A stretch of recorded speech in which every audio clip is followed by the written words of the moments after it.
Okay, अब आ गया example number 6। The sum of two numbers is 64, one of the number is 10 more than the other. अब इसमें क्या बोला है कि दो जो नंबर्स है, the sum of two numbers, जो भी दो नंबर्स है आपके, मान लो 20 है और 44 है, ठीक है। मान लिया कि 20 और 44 है वो नंबर्स, ठीक है। उनका सम हमें कितना दे रखा है, 64 दे रखा है, सम दे रखा है। अभी हमें नंबर्स नहीं पता है वो कौन से numbers. One of the number is 10 more than the other. एक नंबर जो भी है आपका x, दूसरा वाला उससे 10 ज़्यादा है, उससे 10 ज़्यादा है। इस एग्जाम्पल को छोड़ो, पहला नंबर आपका x है, दूसरा नंबर उससे 10 ज़्यादा है, ठीक है। तो दोनों का सम कितना आने वाला है, 64। ये उनका रिलेशन बताया आपको। अब इसको थोड़ा सा चेंज कर सकते हैं हम, यहाँ पे लिखती हूँ। पहला नंबर x बोला था, दूसरा नंबर क्या बोला है, x प्लस 10, और दोनों का सम कितना है, 64। अब इसको थोड़ा सा चेंज कर सकते हैं, ये दोनों ऐड हो जाएंगे। वेरिएबल के साथ ऐड होता है, वो भी सेम वेरिएबल के साथ। x के साथ ऐड होगा, सब्ट्रैक्ट होगा, y के साथ ऐड और सब्ट्रैक्ट हो सकता है, और मल्टीप्लाई ये नंबर्स के साथ भी हो सकते हैं और दूसरे वेरिएबल के साथ भी हो सकते हैं।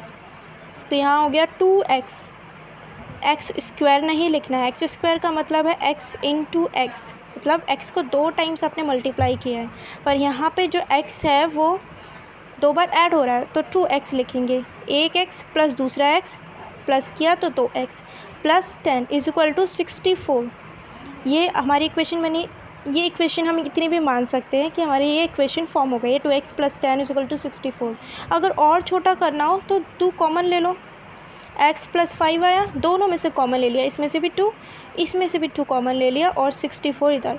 अब दोनों साइड को 2 से डिवाइड कर दो, इधर का 2 गायब और इधर का आ जाएगा 2, 32। तो ये हमारी फाइनली इक्वेशन क्या बनी, x plus 5 is equal to 32।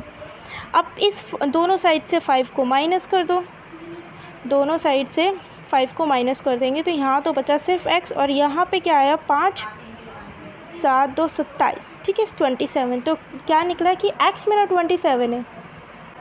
तो एक नंबर हमें 27 मिल गया, दूसरा उससे क्या था, 10 ज़्यादा था, मतलब दूसरा नंबर 37 है। दोनों नंबर निकल गए, फर्स्ट नंबर भी सेकेंड नंबर भी सेम। अब देखो आपके सॉल्यूशन में भी लिखा हुआ है, let the smaller number be x। पहले जो छोटा नंबर है उसको हमने x मान लिया है, ठीक है। तो लार्जर नंबर क्या होगा, x प्लस 10 ही, और उनका सम 64। तो यहाँ से इक्वेशन क्या बनी, x plus 10 is equal to 64। इससे क्या निकला, 2x plus 10 is equal to 24। अब ये क्या है, हमारी लीनियर पॉलिनोमियल है, जिसे इक्वेट किसके बराबर किया गया, किसके बराबर इक्वेट किया गया है, 64, ठीक है। तो अब ये जो लीनियर पॉलिनोमियल थी वो लीनियर इक्वेशन में फॉर्म हो चुकी है, जिसमें 2x इज इक्वल टू 54 आ रहा है और x इज इक्वल टू 27। यहाँ से हमारे दोनों नंबर निकल गए, 27 और 37। Polynomials can also be thought of as an input and output process. इनको इनपुट आउटपुट प्रोसेस के रूप की फॉर्म में भी आप समझ सकते हो। For instance consider the linear polynomial. ये हमारी लीनियर पॉलिनोमियल है 2x प्लस 3, इसको लेकर चलते हैं। तो यहाँ पे हर एक x के लिए एक नई वैल्यू निकल के आएगी। मान लो आपने x की वैल्यू 1 रखी, x की वैल्यू 1 रखी, तो आंसर क्या आएगा, 2 इंटू 1 2, 2 प्लस 3 5। मान लो आप x की वैल्यू 2 रखते हो, तो यहाँ पे क्या चेंज हो जाएगा, 2 प्लस 3, 2 2 4, 4 प्लस 3 7। ऐसे ही आप जितनी x की वैल्यूज़ रखते जाओगे उतने आपके पास नई नई वैल्यूज़ निकल के आती जाएगी। जितना इनपुट डालोगे उतने आउटपुट आपको निकल के मिलते जाएंगे। तो एक तरीके से ये इनपुट आउटपुट प्रोसेस हो गया। For instance if x is equal to 4, we substitute x in the expression 2 into 4 plus 3, we get 6 11। अगर हम -6 पुट करते हैं तो हमें क्या मिलेगा, माइनस का 9 मिलेगा। This shows the process as an input output machine where the input is the value of x and output is the value of 2x plus 3. This process can also be referred to as a function where the expression is a function of the variable of x. इसको हम क्या बोल सकते हैं, function, ठीक है।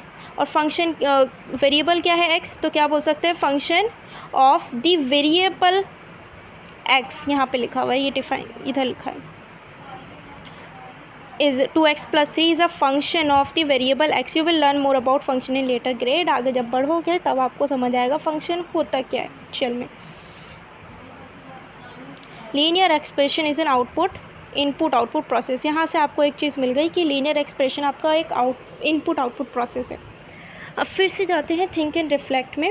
We have learn that to evaluate the value of an algebraic expression, हमें क्या पता चल गया है कि किसी भी अलजेब्रिक एक्सप्रेशन की वैल्यू इवेल्युएट करने के लिए हमें उसमें उस वेरिएबल की जगह कोई वैल्यू को सब्स्टिट्यूट करना पड़ता है। अब आप बताओ कि tan x minus x square जो कि फंक्शन ऑफ x है, क्या हम उसे इनपुट आउटपुट प्रोसेस कंसीडर कर सकते हैं या नहीं? और एक्सप्रेशन की क्या वैल्यू आएगी जब हम x इक्वल टू 6 पुट करेंगे? अब बढ़ते हैं एक्सरसाइज सेट 2.2 की तरफ। सबसे पहला क्वेश्चन है find the value of linear polynomial 5x minus 3। इसमें क्या करना है, जैसे कि अभी मैंने ऊपर बताया था, x की जगह कुछ वैल्यू सब्स्टिट्यूट करनी है। x की जगह 0 सब्स्टिट्यूट करो, -1 सब्स्टिट्यूट करो, 2 सब्स्टिट्यूट करो, जो जो वैल्यूज़ आती जाए वो आपका आंसर है। ठीक है, जैसे x की जगह मैं अगर 0 सब्स्टिट्यूट करूँ तो 5 इंटू 0 क्या होगा? 0। 0 माइनस 3 क्या होगा? -3। तो इसका आंसर आ गया -3। इसके बाद अगर x की जगह मैं -1 रखूँ तो 5 इंटू -1 -5 आएगा, और -3 माइनस माइनस प्लस, तो इसका आंसर आ गया -8। इसके बाद अगर x की जगह मैं 2 पुट कर दूँ तो 5 इंटू 2 10 -3 इक्वल टू 7, तो यहाँ पे आ गया 7 आंसर, पॉजिटिव का 7। ठीक है, अब find the value of quadratic polynomial. ऊपर आपका लीनियर पॉलिनोमियल था, नीचे आपका क्वाड्रेटिक पॉलिनोमियल है 7s square minus 4s plus 6। अब इसमें आपको पुट करना है s की जगह 0, s की जगह -3 और एक बार s की जगह 4, और उसकी वैल्यूज़ फाइंड करनी है। Do it yourself.